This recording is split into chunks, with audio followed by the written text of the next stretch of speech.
Hey yo, it's been a minute.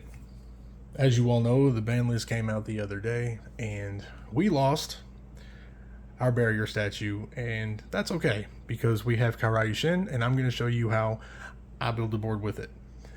We're going to pretend this is Op's hand, and like every good line in this deck, you start with an Eptabis, and then whatever these are.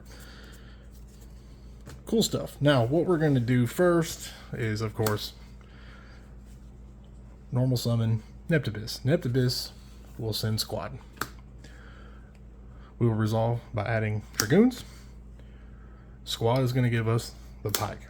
We are going to pretend Op has no responses because I know we lose to this Flood, this Linger, that Negate, this Interrupt. Who cares?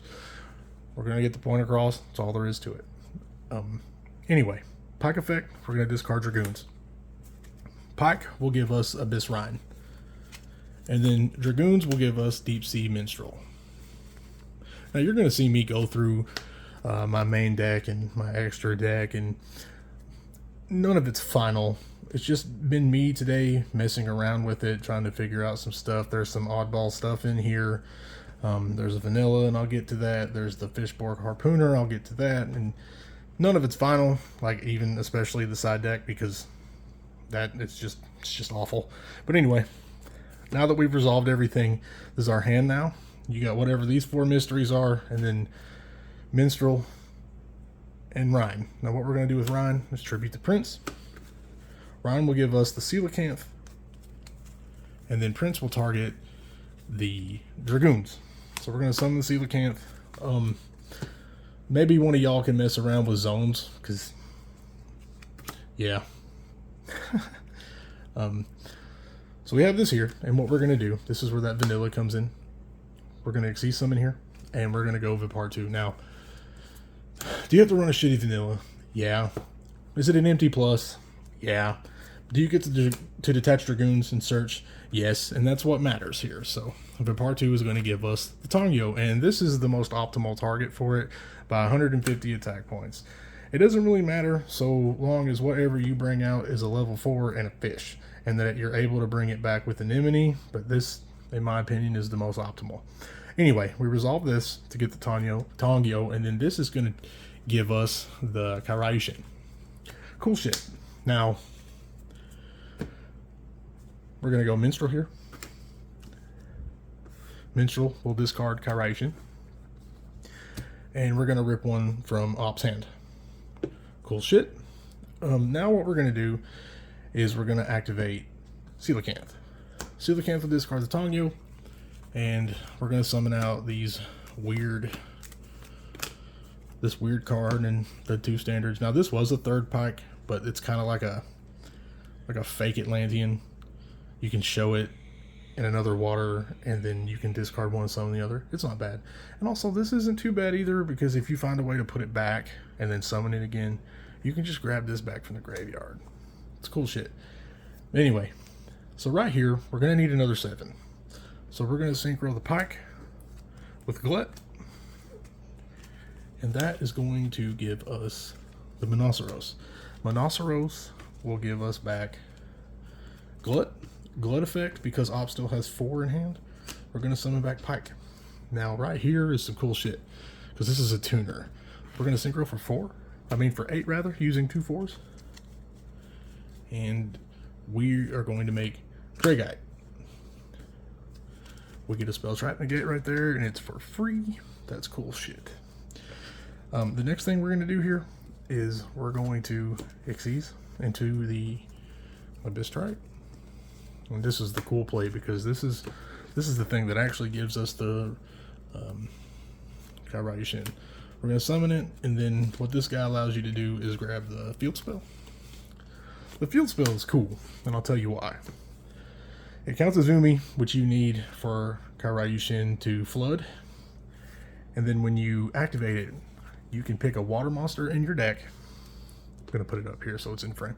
You can pick a water monster in your deck, and you get to put it on top, and that is important in a minute.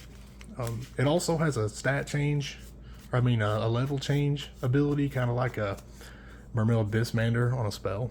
It increases by You pick a guy and it increases its level by 1 or 2, which would be excellent if we had a rank 9 water monster, but that is not a thing.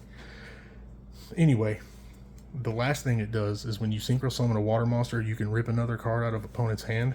Now, I'm not on Moulin Glacia. It's in the side, actually. I think it's a brick going into game 1. Anyway, you'd be able to rip 4, right? 2 slug. I call Moulin Glacia slug.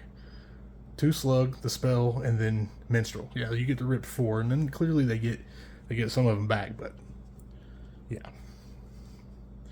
Anyway, what we're going to do here is we will link these away for the anemone. Now, the reason that it was good that we stacked this on top of the deck, right, is because anemone will bring back the minstrel. And then minstrel has the effect that you can yeet 3, and then you can put a water monster back if you hit a water monster. Now, we just so happen to hit 3 water monsters. We can put back 1, and I guess you could put back your Vipartu here because, again, it can add back the vanilla if we want it to. So we'll put this back, and that's fine. But the Dragoons will trigger. That's the important part. Whatever you send can trigger if it hasn't already. I don't know what you would get here. We don't have Poseidra, so we'll just get that. We'll grab Poseidra. That's cool shit. Anyway, since this is used and this is used, we'll make Poseidra here, the Xyz one. And then, because we need space, we're going to use this as 1, 2, and then all 3 of these for Neptibus King. There you go, Nep King.